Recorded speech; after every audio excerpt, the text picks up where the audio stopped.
దేవుని పరిశుద్ధ నామంలో మీ అందరికీ వందనాలు తెలియపరుస్తున్నానండి. ఈ దినం దేవుని మాటను మనం ధ్యానం చేసుకుందాం. పరిశుద్ధ గ్రంథంలో నుండి నిర్గమకాండము 23వ అధ్యాయము 25వ వచనం. ఆయన నీ ఆహారమును నీ పానమును దీవించును. హల్లెలూయా. దేవుడు ఈ దినాన్న మన ఆహారమును పానమును దీవిస్తాను అని మనకు వాగ్దానం చేస్తూ ఉన్నారు. చాలాసార్లు క్రైస్తవులముగా ఉన్నటువంటి మనము దేవుని యొక్క వాక్యమును వింటూ ఆయన పద్ధతులను ఎరిగినటువంటి మనము ఆహారం భుజించే ముందు ప్రార్థించే అలవాటు చాలా మందికి ఉండదండి. యేసు ప్రభువారు శిష్యులకు పరలోక ప్రార్థనను నేర్పిస్తూ మా అనుదిన ఆహారము నేడు మాకు దయచేయము అని తండ్రిని వేడుకొనాలి అని వారికి నేర్పించారు. యేసు ప్రభువారు రొట్టెనెత్తుకొని కృతజ్ఞతాస్తుతులు చెల్లించి అది విరిచి శిష్యులకు ఇచ్చేవారు. ఆ రీతిగా ఎన్నో పర్యాయాలు ఆహారమును యేసు ప్రభువారు కృతజ్ఞతాస్తుతులు చెల్లించి పంచిపెట్టిన అనుభవాలు కలిగి ఉన్నారు. ఒకానొక దినాన్న ఆయన బోధిస్తూ ఉండగా విస్తారమైనటువంటి జనసమూహము ఆయన వెంబడించి యేసు ప్రభు వారి యొద్ద నివసించి వారు ఆహారము పుచ్చుకొనక 3 దినాలు ప్రభు బోధన వింటూ వారు మైమర్చిపోయారు.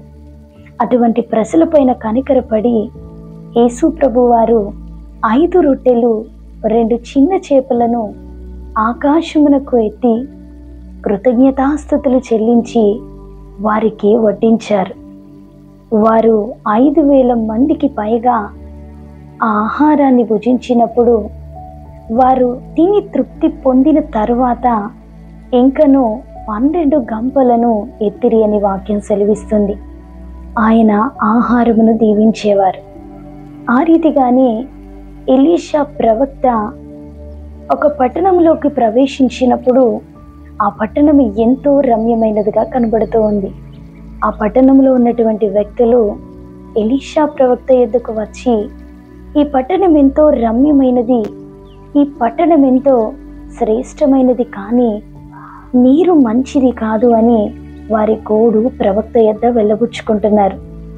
ఎలీషా ప్రవక్త ఆ నీటి ఊట యొద్దకు వెళ్ళి ఉప్పు వేసి ఆ నీటిని మంచి నీటిగా మార్చారు. నిస్సారమైనటువంటి ఆ నీటి ద్వారా ఆ మంచి నీటిని బట్టి అనేకులు సంతోషపడ్డారు. దేవుడు ఆహారమును పానమును దీవించేవారై ఉన్నారు. ఈ దినాన్ని మన జీవితంలో కూడా ఎన్నోసార్లు మనకు కలిగినటువంటి ఉద్యోగాలు మనకి ఆశీర్వాదకరంగా ఉండకపోవచ్చు. మనం పడుతున్నటువంటి శ్రమ కష్టం మనకి ఫలాన్ని ఇచ్చేదిగా ఉండకపోవచ్చు. ఎప్పుడైతే ఆ రొట్టెల వలె మన కుటుంబాలు మన జీవితాలు ప్రభు హస్తాలలోనికి వెళతాయో ఆ దేవుడు అనేకులకు ఆశ్చర్యకరమైనటువంటి జీవితాలుగా అద్భుతాలు మన జీవితాల్లో జరిగిస్తారండి.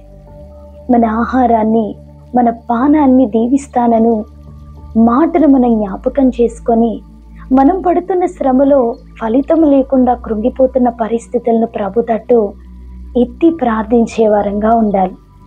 సారీపతి విధవరాలు దైవజనునికి ఇచ్చినటువంటి అప్పము ద్వారా శ్రేష్టమైనటువంటి దినాలను ఆమె చూడగలిగింది. ప్రభుకిచ్చటలో వచ్చేటువంటి ఆశీర్వాదం ఎంతో గొప్పది.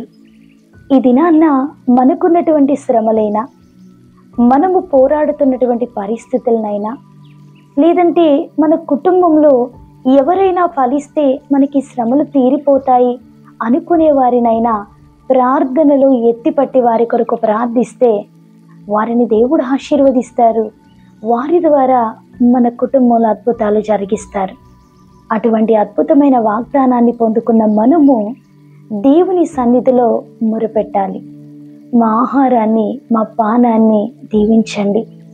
కానా వివాహములో వట్టి నీటిని ద్రాక్షారసముగా మార్చిన దేవుడాయన, పనికి రానటువంటి నిస్సారమైనటువంటి నీటిని మంచి నీటిగా మార్చిన దేవుడాయన, ఆ 5 రొట్టెలు 2 చేపలను కృతజ్ఞతాస్తుతులు చెల్లించి ఆశీర్వదించి అనేకులకు ఆహారముగా పెట్టినటువంటి ప్రభుని జ్ఞాపకం చేసుకుంటూ మనకున్న కొద్ది పరిస్థితిని ప్రభు తట్టు ఎత్తి ఆశీర్వదించండి అని అడగగలిగితే దేవుడు అద్భుతంగా మన జీవితాల్లో గొప్ప కార్యాలు జరిగిస్తారు.